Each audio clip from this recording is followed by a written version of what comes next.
বরকত একটা ব্যাপক শব্দ। বরকত বলতে আমরা একটা ধারণাই আমাদের মাথায় থাকে যে আমার সামনে আছে 10 টাকা, বরকত হওয়া মানে এটা 20 টাকা বা আরেকটু বেশি হয়ে যাওয়া, এতটুক না। বরকত হইল এটার হেফাজত হওয়া, সর্বোচ্চ ইউটিলাইজ হওয়া, এটার মধ্যে পুষ্টিদায়কতা থাকা, এটার মধ্যে উপকার দেওয়ার ক্ষমতা থাকা, সুস্থতা থাকা, ভালোত্বের যা যা থাকা দরকার তা থাকা, মন্দত্বের যা যা থাকাটা ঠিক না তা না থাকা, এই সবটা বরকত।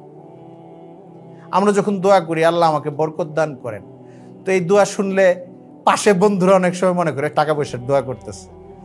ঠিক আছে, এটা একটা প্রধান বা অন্যতম প্রধান অর্থ যে সম্পদের বৃদ্ধির দোয়ার মধ্যে আসে, কিন্তু বরকতের বড় একটা দোয়া হলো আমার যা আছে এটা অপচয় না হোক। আমার যা আছে এর মধ্যে আল্লাহ প্রয়োজন এমনভাবে আপনি পূরণ করে দিন যে আমার কোনো কষ্টই না হয়, বরং আমার আরো থেকে যায়, মনে হয় যে সব প্রয়োজন তো পূরণ হয়ে যাচ্ছে, এটা বরকত।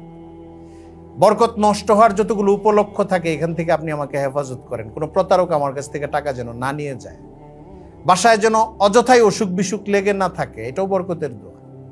অসুস্থতা থেকে মুক্তির আলাদা দোয়া আছে, কিন্তু বরকতের ব্যাখ্যার মধ্যে এটাও আছে। মুহাদ্দিসিনে কেরাম এই কথা বলেন, অপচয়ের অথবা অনাহুত খরচের, পেরেশানির যতগুলো এলেম বৃদ্ধি পাওয়া এটাও বরকত, স্বাস্থ্য ভালো থাকা এটাও বরকত, নেক সোহবত পাওয়া এটাও বরকত, বিবি ভালো পাওয়া এটাও বরকত, সন্তানের সুন্দর স্বাস্থ্য থাকা এটাও বরকত। আমি দোয়া করছি বিসমিল্লাহি ওয়া আলা বারাকাতিল্লাহ, আল্লাহ এটার মধ্যে আপনি বরকত দান করেন।